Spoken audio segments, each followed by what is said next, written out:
We do run 200 workshops a year, and if you're interested in almost any aspect of business, you'll find it in here when you look. Or you go online, broward.score.org, and look at our website and click on the calendar and go to any month. We do run a free workshop every Saturday for those people who are thinking about going into business in 4 different libraries. So if you select the library that is most convenient to you, wherever it is, you get there at 10:15 and it lasts until about 12:30. Okay. Now, the other thing is mentoring. Okay. And what I've included in your package in there is if any one of you are interested beyond what you learned today, and you have some specific questions about a business thought, a business idea, or anything, just fill out that form. We'll get back to you. We'll give you an appointment, and there's no charge, and you can come and visit with a mentor or mentors as often as you like. Okay, we're there to help you. Okay, so along with your evaluation sheet at the end of it, you say, gee, I'd like to, learn a little bit more about social media. I'd like to do something on marketing. I'd like to do something on, finances, anything. If you want to, just sign up. We're very happy to have you. And we'll follow up, and usually within 36 hours, you'll get an email from us with the assignment, or you get a phone call out into the office to see us.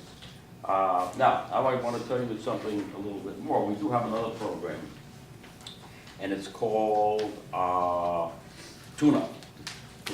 This is for businesses that are, probably in the 500,000 to 800,000 grade. Now, this was in the Miami Herald yesterday, okay? Okay. And what was it about? Getting a grip on growing a business. 3 of our volunteers who are currently still in business, okay, and they're in their own businesses, were helping, and this company is called Air Quality Control. They are an $800,000 business. But like many businesses, they're all so busy, the father, his daughter, and his son, so busy. There are a lot of aspects of their business that are problematic.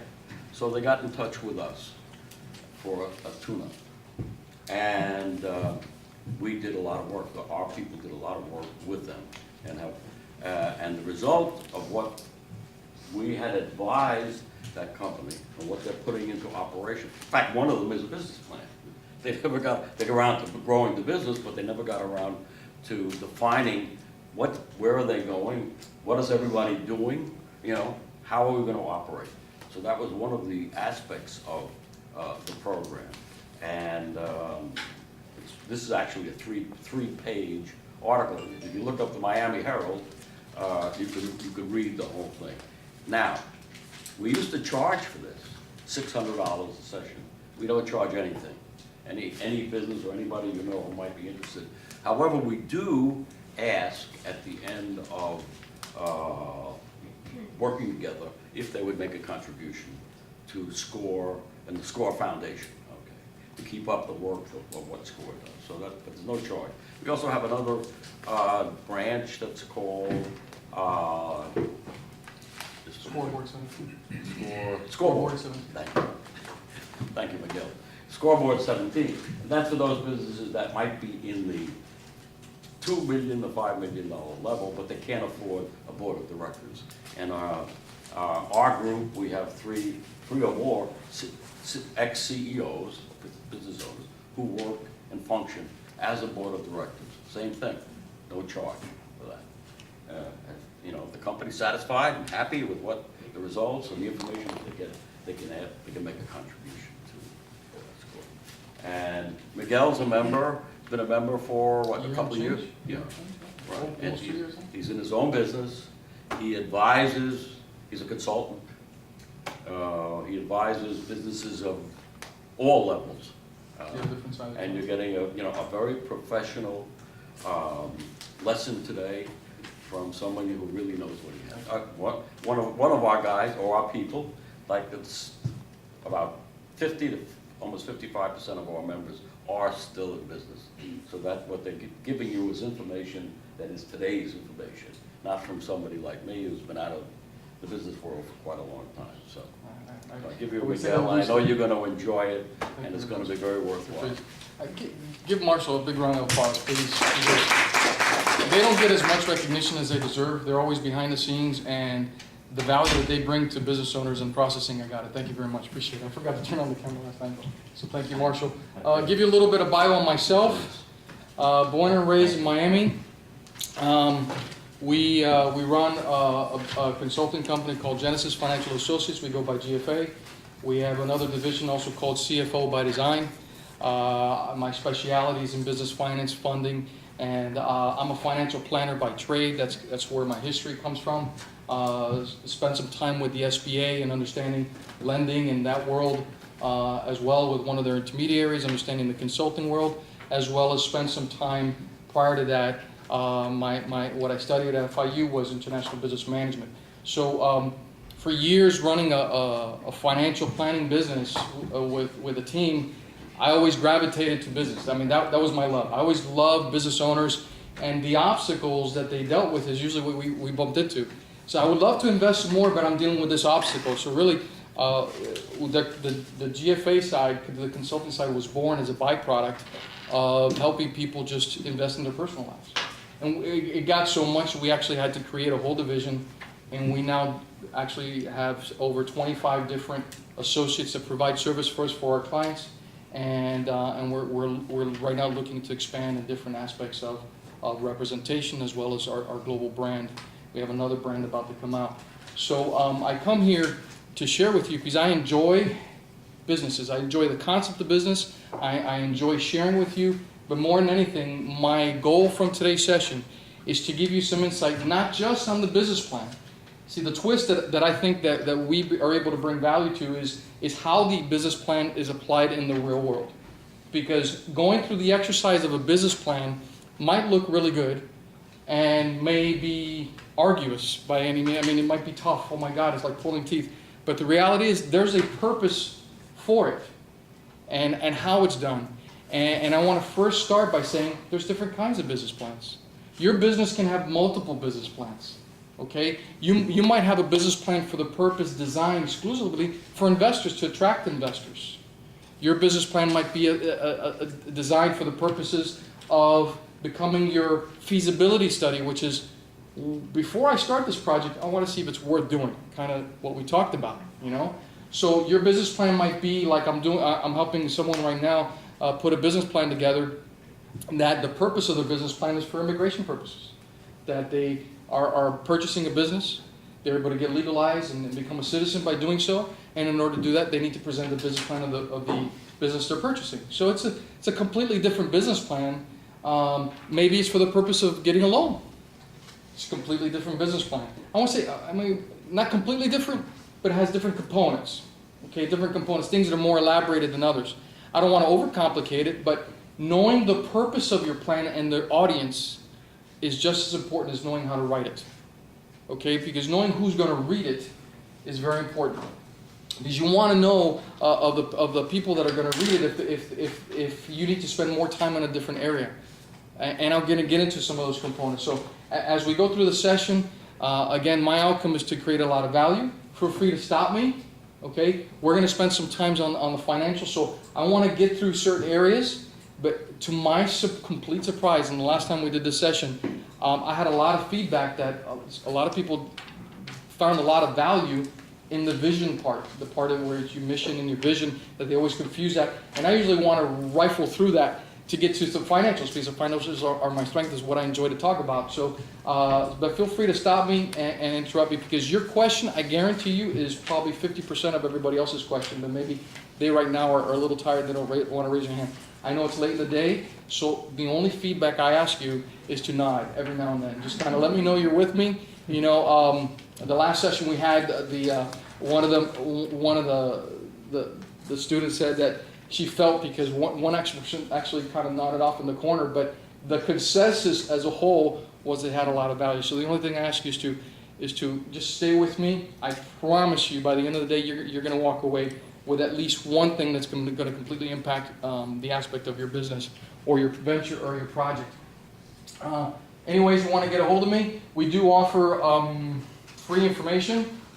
We do offer some free information. We give free advice if you go to our Twitter, so feel free to link to us. Welcome. I don't know if you've ever heard of some of these phrases. I don't need a plan, says neither Lewis Carroll's Alice in Wonderland. Would you tell me, please, which way I ought to go from here? That depends on a good deal, on where you want to get to, said the cat. I don't much care where, said Alice. Then it doesn't really matter which way you go, does it? So having a plan is going to help you determine the direction where you go or not go. Sometimes knowing where not to go is just as important as where to go. Okay? Why do you want to write a business plan? Okay, let me stay over here. You want a blueprint for improvement, direction, and growth. So obviously that's basically, it might be you're already started. That's kind of a starting component. Explain business to customers and suppliers. You might take your business plan, extract some of the components, and make it your media kit. Okay? So you might be something that you can present to a potential client, excluding some financials and some more private information from the company, because your business plan can serve multiple functions. Needed for financing, I just established that, and strategic partnering. Maybe you're presenting your business plan for the purposes of someone that you'd like to become joint venture. And you're showing them, well, you have this widget, we have this widget, together we can create this combination. I feel that that combination may create this kind of gross sales. It could show you that as well. Attract key people. You might have some board of directors, again, some people you want to associate with, and they might say, well, yeah, I like your idea, but I'll be truthful. For those of you that have great ideas, ideas are one thing, but until you translate it to a document, it's an idea. The minute you translate it to the document, you beat 50% of people with ideas. Because most people that have ideas, I can't tell you how many times I've spoken to different people who says, oh, you see what he's doing? I had that idea 2 years ago. I go, yeah, the difference is he started. Okay, they actually did something. You know, there's no bigger teacher than the world of experience as you fail forward. You should all get that book by John Maxwell. I tell you, it's fantastic. Failing Forward. It's a fantastic book. If there's anything I can encourage you to do as we go through this, I'm going to throw in some anecdotes. And one of the biggest anecdotes I want to officially release you is from perfection. Do not expect yourself to do the ultimate business plan. Do not expect yourself to have the premier business plan, the best one out there. Personally, I say, I want to just get through it, and if I can get through it, I'm lucky. The reason is because sometimes lowering your expectation will let you get started versus having high expectations and having to be paralytical. Does that make sense? Mm-hmm. Because once you get through it and get started, then okay, all right, I can do this. Oh, I did it okay, but let me at least just move on. You'll get back to it, but at least you're moving forward versus saying it's not perfect yet, it's not perfect yet, it's not essential. Just get it forward. Did I touch your hand over there? She's kicking her on the other side. All right? So, why write a business plan? Because I need to understand my business. Who are my customers? Why will they buy my service or product? What resources will you need to run your business? Who is your competition? That's key. I can't tell you. That is just as important. And you'd be surprised. A lot of people say, well, I know my competitor. I go, really, who are they? Oh, I have an idea. I go, okay, well, tell me a little bit about why do you feel they're a competitor? Let me give you an example. I had a gentleman that was doing an entertainment business, and he felt that the competitors were other people doing the exact same business. And I shared with him, I said, what money comes from the pocket of your client? Is it money that comes from their expenses? Money that comes from disposable money? He says, money that comes from disposable money. I said, let me ask you something. Who is fighting for that disposable money from your client? And he said, oh man, you got this type of entertainment, this type of entertainment, this type. I go, guess what? You just identified your competitor. You see the difference? So who is your competition?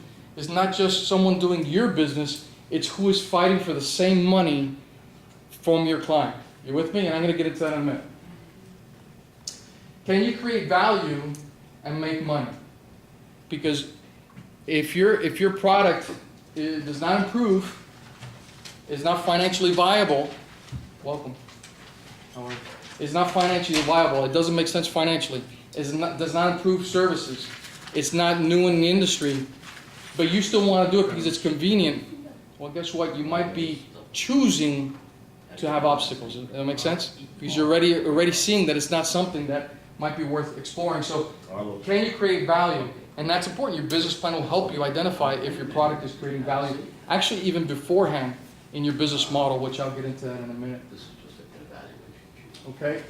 Let me see something real quick. Okay. I want to step back a minute and get into business model. Can I ask a question? Yes, absolutely. Are you going to provide us with notes for a lot of what you're discussing? No. Okay. Okay, but if you'd like, you could let me know if you want a copy of this presentation. Okay. Okay? Okay, so for the sake of that purpose, but as far as how I speak, but I will tell you, I am filming myself. Okay, so it'll be on our YouTube channel. Oh. Okay, so my marketing director will be very happy because I've failed to do so the past 5 times that I've been doing this presentation. So that's available. Okay. Okay. All right. So just give me a second, and I want to kind of get into this. Right here, at the end, we'll pick that. Okay? Thank you. And how do we access the? I'll give you all that information. Okay. All right. What we have here, this is the overall skeleton of the business plan. I will tell you, I've seen business plans with subsections of these sections, but a business plan is not complete with the bare minimum of these sections. Okay. What we have here is, here we go. You have your mission, your vision, your values, which we'll get into that in a minute. This dictates the direction of your company, and that anybody that reads that should understand what you're about and where your company's going. Your elevator speech, it's more of a marketing piece of your business plan, but it's essential in you being able to be in the world of networking and knowing how to talk about your business, but get to the point within 60 seconds or less. Business model canvas, I'll get into that. That's establishing your business model, how it actually functions, because your business plan is here. I would hope somewhere you did an explanation of your business or venture on a napkin. Okay? No, welcome. Actually, you need to register here. Okay, so if you did your business presentation on a napkin, that's your business model. Just basically, this is who we are, this is what we do, this is my client, this is where I'm going to get my service, just the basics. That's your business model. Okay, and that's the prelude to the business plan. Evaluation sheet. Okay, we have here, establishing a PowerPoint presentation, how important that is. The executive summary, the business plan model, market analysis. I know you wanted some market, where to look for market research information. I'll touch a little bit on that, and then maybe we can get into some other areas. There's another course on marketing, might be giving more, but I'll give you some value on that. Okay. Marketing mix strategy, very important, especially in today's day and age. As we went through here, I think we had about 4 or 5 different marketing mediums that people learn about us. So that's understanding your mix, operating plan, management team, and financial plan. These are the basics of the skeleton. I personally have always added one around here called Keys to Success. Okay, that would be something to write because you're not going to find that anywhere. Okay, Keys to Success. What makes your business, what makes your project, what makes your venture different and unique and better? Around where do you? That's usually right here, right before you get into your marketing, right in the beginning, right outside of it, right after executive summary. I would put it right there, Keys to Success. You know why? Because most underwriters don't read beyond the executive summary. It's the truth. If you're looking for lenders, investors, they really don't go beyond here. They might skim through that, they give it to somebody else, and they jump straight to financials. It's just the way the world works, okay? So if you're able to extract out of your business plan what makes your project unique, what makes you as a professional unique, and say, well, you can read everything, but this makes us extra special. The fact that we have a key relationship with this vendor, the fact that I have 20-year history of doing this business, the fact that this, some key components, marketing mix, unique strategies, special team, whatever you feel is unique, and you put it in keys to success with a very, very brief blurb. It's not the content of your plan, it's how your plan is designed for the reader. Remember, I cannot emphasize that as much as I can. Okay, mission statement. Mission statement is a statement of purpose. Okay, now sometimes this is one of those few times that you're allowed a little leeway in the English language about using redundant sentences or run-on sentences, because it's supposed to be a one statement, not two statements. So sometimes it's very hard to get all what you're about into one statement, but you need to try. Okay, let's go through some examples of mission statements. Mission statement is a short, descriptive, focused statement of purpose for your organization. So someone can read it, God bless you, and completely understand what your company is about. To resource key services in the life of an individual and businesses to help strategically help them grow and prosper. That's our mission statement. Okay? So, one sentence that's able to at least encapsulate what you're about. Any questions so far? Okay. Whoops, I don't want to go there. Okay.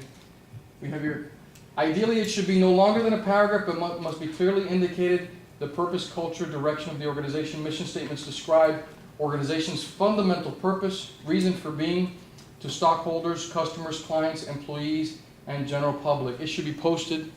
I was talking to a gentleman, and he's actually an associate of ours. We do business together, and we're looking at creating a hybrid of his product and mass marketing it through our distribution channels. And I said, look, I was working on a presentation. I didn't mean to embarrass him. I totally did not intend to embarrass him. Established 17-year history. They have over a network of 300 distribution nationally. They're established. But I worked directly with the CEO. I said, what's your mission statement? Because I wanted to put it out. I stumped him. I didn't intend to, but I actually thought it would be kind of at the tip of his tongue. I said, it's okay. I kind of can figure it out myself. But you may not have a statement of purpose, but you have a mission, and you know your mission. But it needs to be clear enough that you can say it at the top of your tongue, and that your staff can reference it somewhere in your business. Here's some examples. To inspire the nurture the human spirit, one person, one cup, and one neighborhood at a time. Starbucks. Walmart, mission to help people save money so they can live better. Now, it's very simple. It's one sentence. It's not your executive summary. It's just one sentence that should help you encapsulate what you are. They say it could be a paragraph. It really should be a couple phrases, and if you can get it down to one, try. Okay? The mission of the Southwest Airlines is dedication to the highest quality of customer service delivered with a sense of warmth, friendliness, individual pride, and company spirit. Google, which is now being called the next GE. I don't know if you're starting to hear that, because there's this gargantuan doing everything they do. Mission is to organize the world's information and to make it universally accessible and useful. It's just amazing what these guys are doing. But they are doing that, aren't they? That's their mission. They are organizing the information, and they're making it useful, and they're making our lives depend on it. Okay? And business lives too. Any questions on mission statements so far? Anything? No? Okay. Here's some other ones. We build a unique portfolio of beauty and related brands, striving to surpass the competitors in quality, innovation, and value, and elevating our image to become the beauty company most women turn to worldwide. Okay? Let me see, is that the name who did that? That's what he wants. Yeah, right? Probably sounds like that. It's not going to be Old Spice for sure. To continually provide our members with quality goods and services at the lowest prices possible, and to bring inspiration and innovation to every athlete in the world. That sounds like Nike. What are some of the components of your mission statement? Okay. Aspirational description of audacious goals of your vision. I'm sorry, your vision. So this is the difference. Now we're getting into the vision of your company. You say, wait, mission is purpose, vision is direction. Okay, make sure you understand the difference. Okay, mission is purpose. What is a purpose? What do you do? But the vision is where you're going. Okay, it should be huge. Okay, ours is to create the largest mass market distribution channels of business consultants in the United States. That's our vision. I don't know we're going to get there. That's what we're talking about. That's what we're sharing with people. Okay, so what is your vision? Qualitative, quantitative, aspirational. So it should aspirational description of audacious goals an organization would like to achieve or accomplish in the future or long term. It needs to encompass something. It needs to be open-ended. Okay, David and Goliath role model. Suit up and coming organizations, internal transformations. Companies may have visions, but there is a difference between merely having a vision and becoming committed to a big, hairy, audacious goal, a BHAG, such as climbing Mount Everest. Now, what is a BHAG? Big, hairy, audacious goal, right? All right. Now, it sounds funny, but sometimes you need a BHAG to move people. Maybe even to move yourself. Now, I want also a principle that I like to introduce is just because you haven't done it doesn't mean, or better yet, just because you may not believe that you can do it doesn't mean that you don't have a product that can do it. Does that make sense? And be very careful with that, because a lot of times business owners are limited to their life experiences, and they create anchors, or entrepreneurs. They say, well, how can I if I went through this? Does that make sense? Who would listen to me if I dealt with this? So then all of a sudden you're paralyzed, right? Just because all of a sudden you're thinking, how can I create a big, hairy, audacious goal when I am dealing with this, or I've dealt with this, or I come from here? There's too much proof in today's world of entrepreneurship that anyone is capable. If one person did it, another one can as well. The difference is just allowing yourself to be present to the moment and says, okay, if I was the person, if I was the entrepreneur that I believe should be in this business, what would our vision be? What would my vision be? You see the difference? Because you're coming from the space of possibility versus the space of impossibility.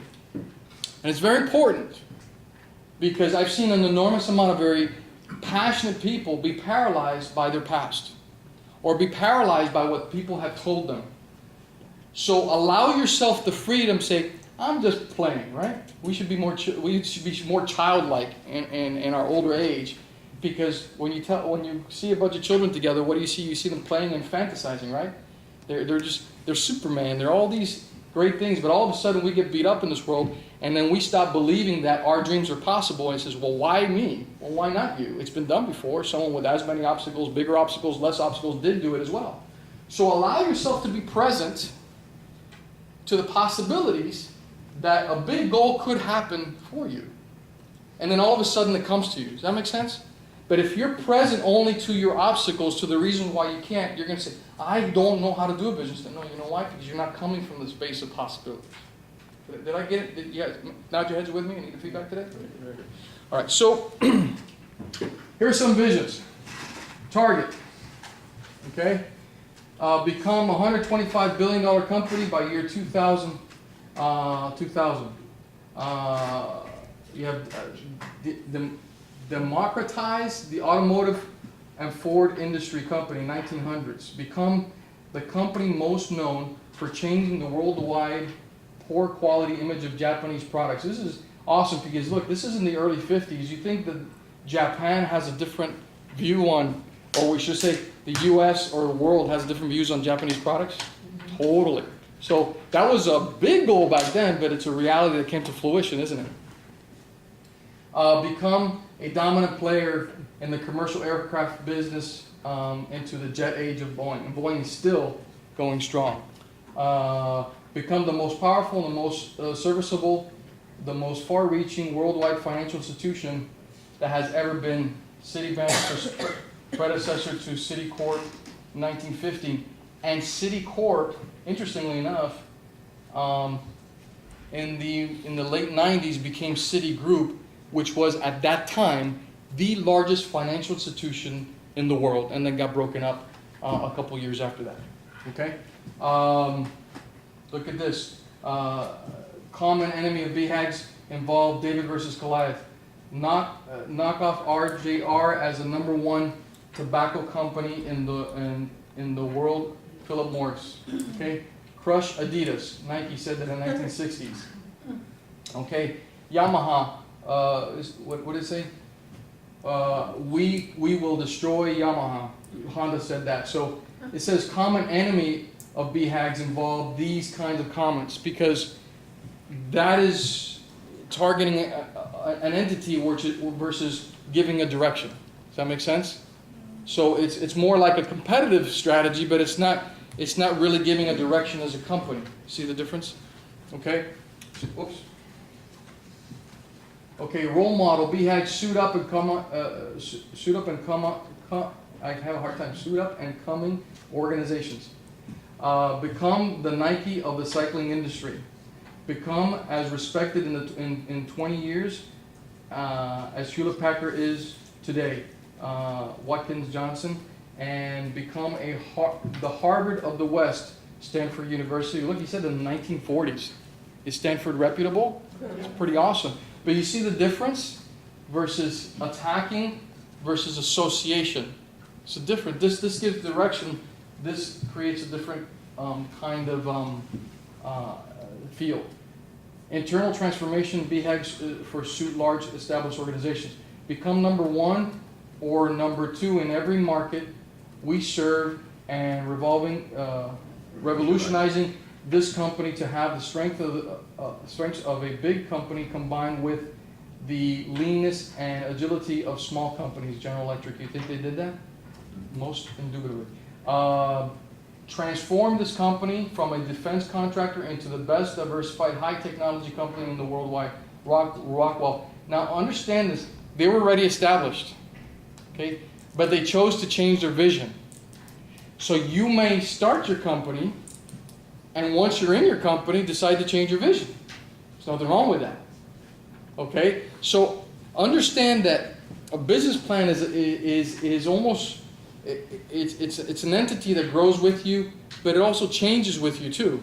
Now you may do it once and then never go back to it, but it would be a good exercise for you to go back to it once you're established, to tweak it here and there, because it'll help you stay focused on certain key components as you've started your business. But it now becomes more of a strategic plan versus an actual business plan, which that's another training altogether.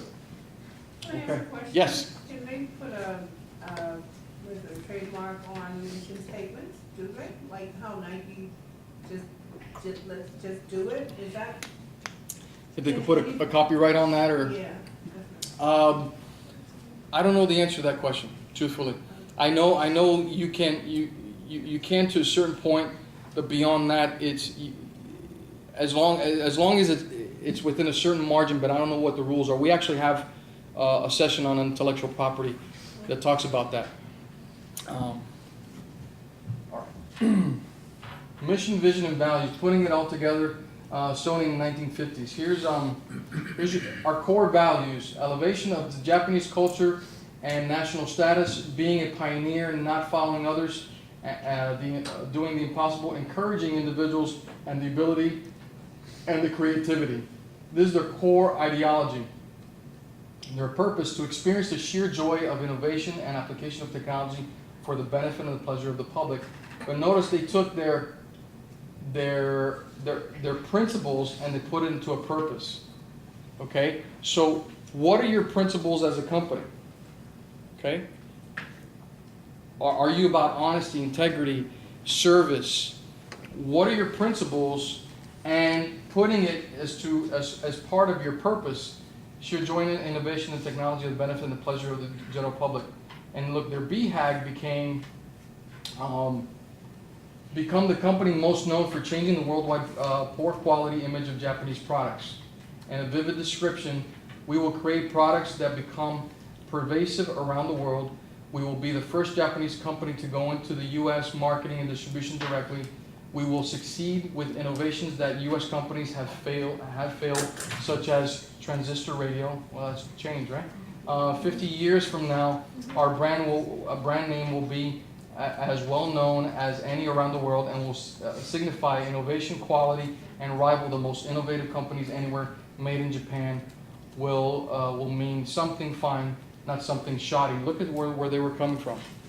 Excuse me, I'll take off my jacket. The lights are a little warm. So I'm saying this to you. You're saying, so you're sitting behind your computer at home.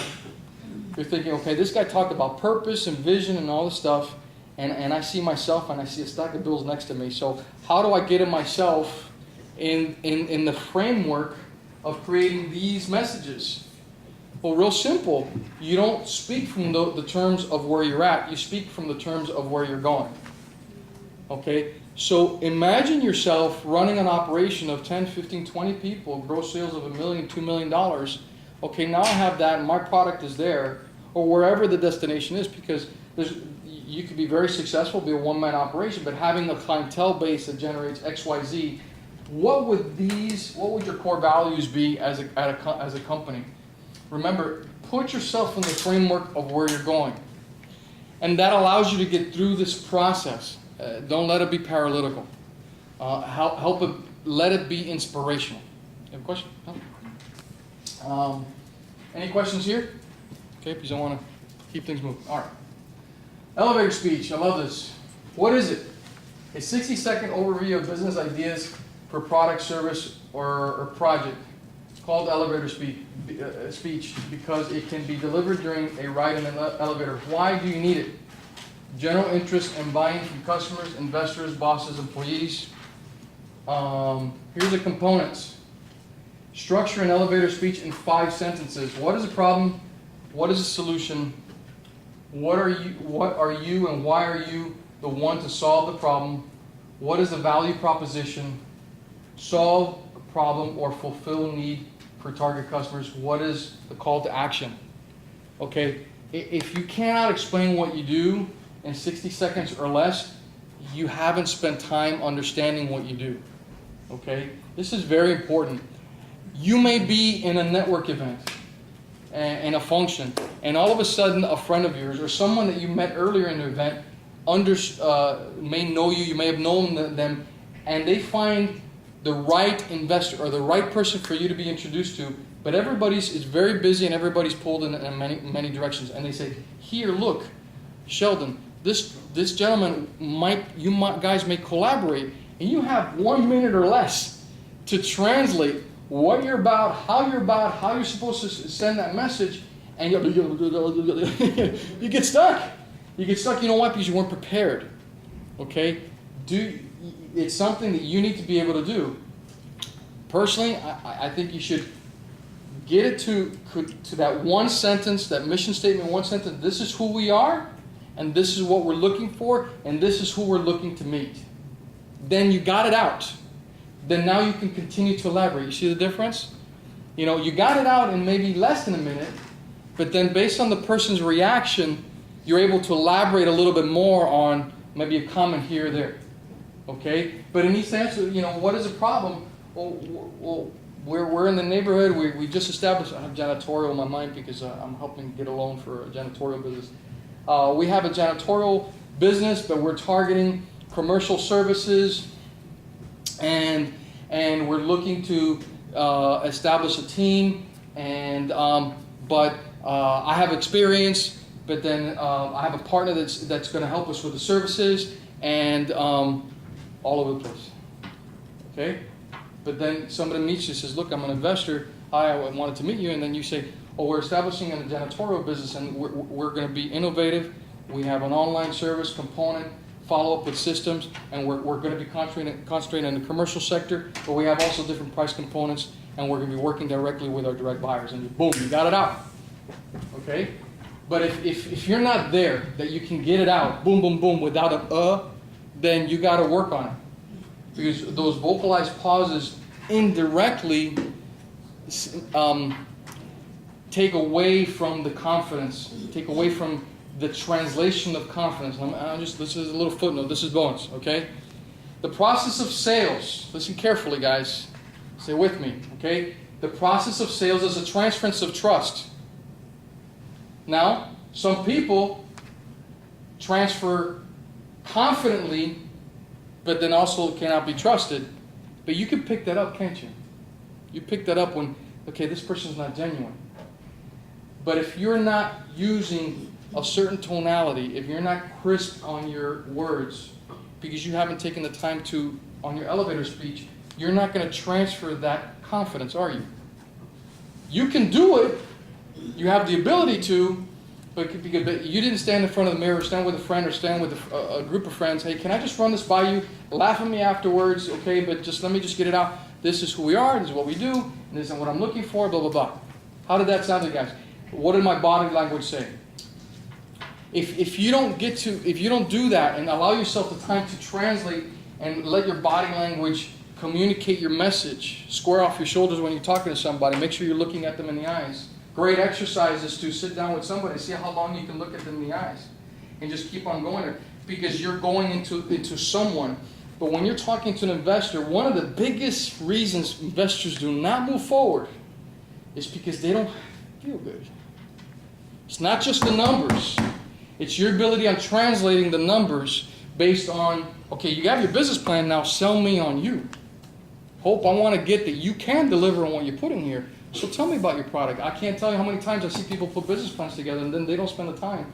And then they're talking to me and they're like, their eyes are here, over there, and they're uncomfortable. I go, if you're uncomfortable about talking about something that you're passionate, how can I be comfortable giving you my money? Take the time. It's worth it. It's worth taking time. Okay? Business model generation. This is by far where you should begin. Okay? Your model. Okay, who's the client? Where's the value proposition? This is the prelude to the business plan. This is the kind of stuff you go on the back sheet of the paper. I said, okay, this is me. This is where I'm going. And does that make sense? Okay, and you say, and then based on it working, see, you all have business models. You wouldn't be here because you wouldn't have an idea that you want to elaborate. The question is, if you took it to a little bit more detail with some components. Let me show you. Startup search and companies that are in execution. Okay, so basically this is what it will look like. What is a business model? It's how a company creates value for itself while delivering products or services for its company. So if you cannot establish the value of your product in a very simplistic box canvas, as it's called, then you may not really have a viable product. You might have an idea, but you need to be able to put it in certain windows. Let's go through that. What we used to believe is that all I need is a business plan to execute. Reality is that's not it. Is that plans meet first contact with customers, and it could be this. Like I said, because you don't have how your product is going to create value to your client. So you says, well, I have an idea, but now all of a sudden the client, you sell your product and then there's a hiccup in the process. You didn't establish how those hiccups were going to be addressed in your model. So yeah, we believe that everything's going to go well, but when things don't go well, what do? Okay? That's what your business model does. Okay? What we know is that no business plan survives first contact with customers. Business model generation comes before the plan. Okay?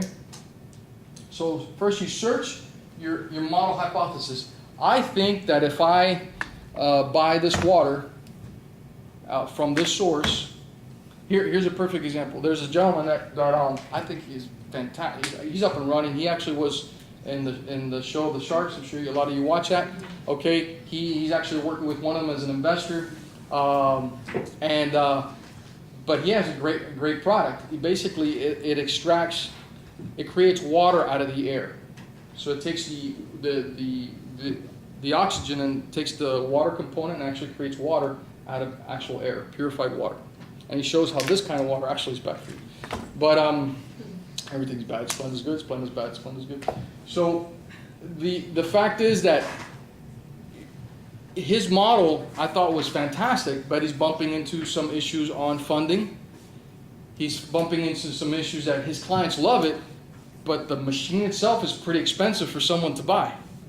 So although he got the right product, he knows its use, you see that his model wasn't fully developed. It kind of got stuck. He didn't establish that his consumer he might need to have a financing component to his model so people can finance and he can better distribute his product. Okay? And then the actual execution of the model. Business plan model. More startups fail from a lack of understanding of the market, business model than from the failure of the product and service itself. You need to know how your product is going to go from point A to point B to point C, and then after it's in point C, how does that product redistribute back to yourself? We were on I did a turnaround with the paper, which it's a tune-up program now, and basically it was an established business, $2 million of gross sales, established, been around, recognized for what they do. Their issue is that when they started their business model, they did not really establish a very good way to market other services to their initial clients. So they have, let's say, a hamburger that they sell, because I don't want to say their name. They have a hamburger that they sell, and that's all they sold, but then they decided to add French fries and shakes, and they never found a good way to remarket to the existing clients that went through and bought hamburgers that they said sell French fries and shakes. That's where they got stuck. So in their business model, they never really had a very good database manager marketing system that remarketed their product, and their sales team, they never did that. So they were having a hard time. The clients will come back to them. Look at the magnitude of this. Their clients will come back to them and say, man, I went with this company and I did this service. I really wish I could have done it with you guys. But we do that. So I didn't know you did that. It's pretty incredible. They had a client that went through their process. So it's not just point A, point B, point C. It's now, once they went through your sales cycle, how does that consumer keep on coming back through the cycle? Okay? Does your model have a component for that? Whoops. Okay. Customer discovery. This is your business model. This is the search part. Your customer discovers, and now it's validates your service. Okay, now the execution of your process, the customer creation, and that builds your company. So this is what I say: point A, point B, point C. So now the customer discovers you. You validate that you can do the work. Okay, you create a client, and now you start building your company. Okay, but then I would add to this slide. Then you would now create repeat business from the same cycle. I would create another one. Okay, because more and more, if you already sold someone, they already validated you, the likelihood of you being able to sell them other stuff is very much easier than you trying to get someone from unless it depends on your product, of course. Okay? So this is the value proposition. This is the gold. All right? Excuse me. The value proposition, it starts with that, with what is it you do? And how is it going to benefit? And in the world of benefit, this is what I would do. I would put what you do. I provide interior design, or I provide whatever it is I provide. Okay? But what is the value of that product? Okay, what is the value proposition? How is it going to, what is it, in a couple bullets, how is it going to help? What problems is it going to solve? Okay, what are the benefits of my product? Because from value proposition, it's not just about your idea or product, it's about who it serves, okay? Okay, it's about solving a need or problem, or satisfying a customer's need, or who are your actual customers. So you could put, if you want, you could put your product in the center. Says, okay, this is my customer, this is the problem I solve, this is the benefit to them, this is the benefit to the community.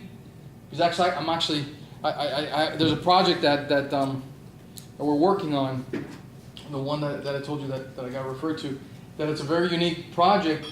That it's a veteran. It's basically an employment, a nonprofit that's being created, and it's for veterans coming through, but they won't be charged to be able to get certified in a particular trade. The universities are part of that. The course will be offered for free, and they also will have employment waiting for them at the end once they're done.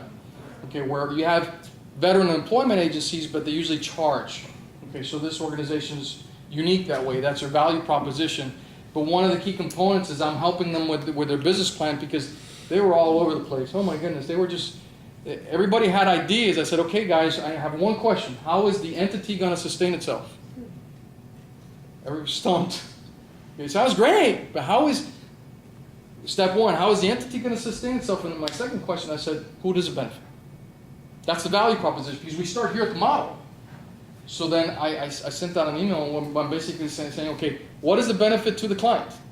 What is the benefit to the provider? What is the benefit to the organization itself?